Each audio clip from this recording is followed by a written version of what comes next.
Good morning. This is Francis Mahan from A Journey into the Mind. It is an honor and a pleasure to be here with you once again to speak about communication, the way we communicate with other people.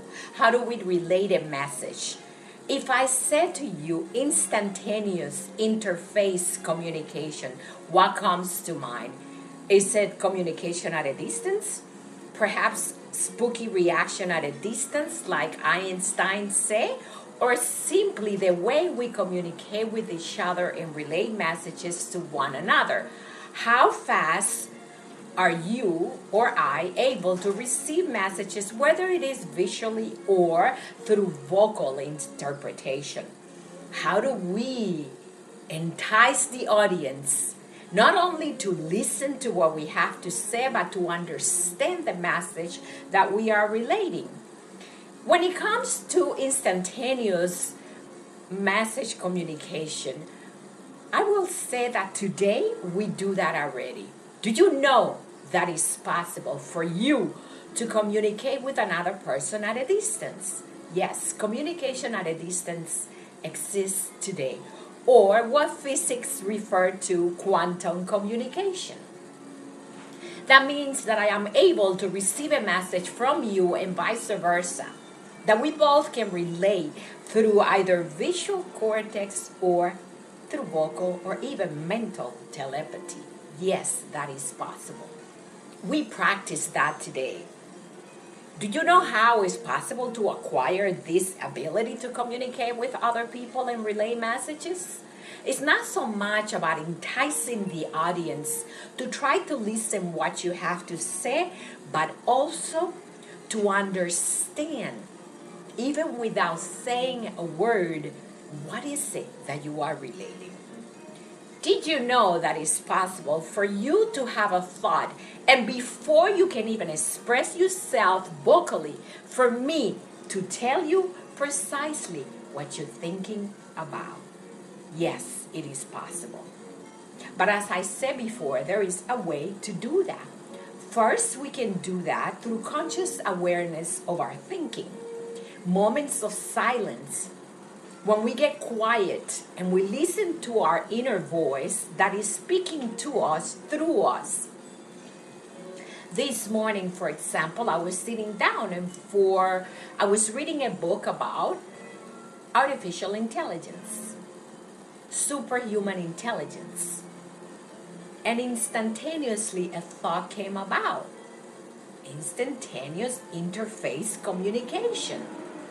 How we say that we can communicate, whether it is collectively or not, with other people.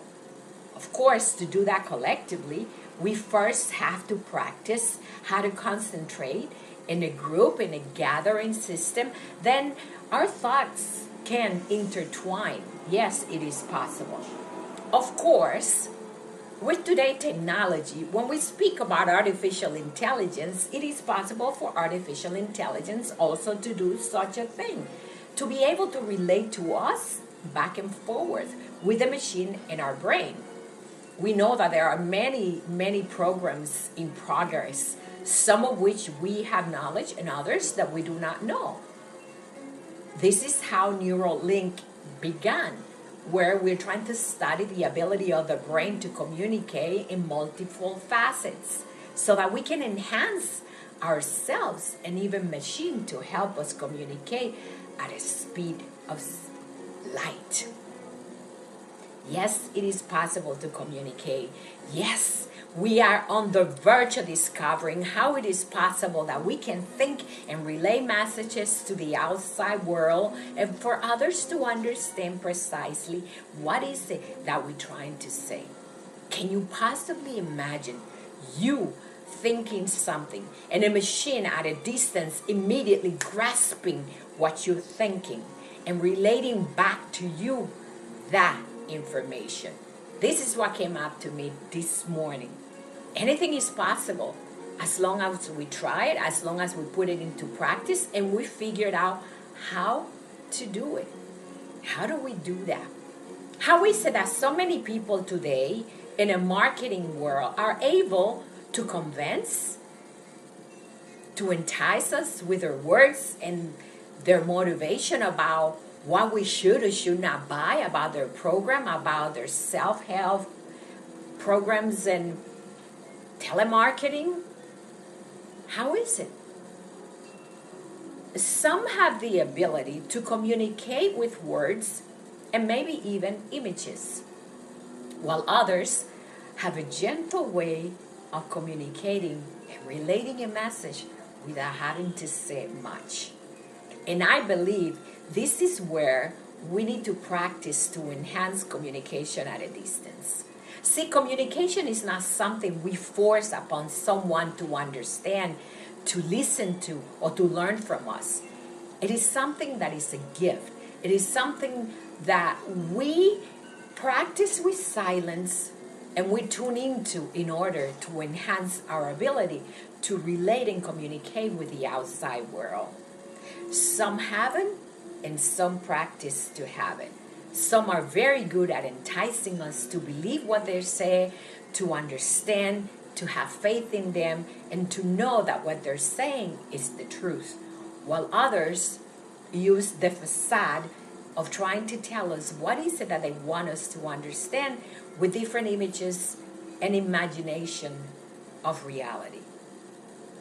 I am not trying to put anyone down. I'm only trying to emphasize precisely what are the areas in which we as human beings can improve to try to relay messages to the outside world and be able to communicate without saying much.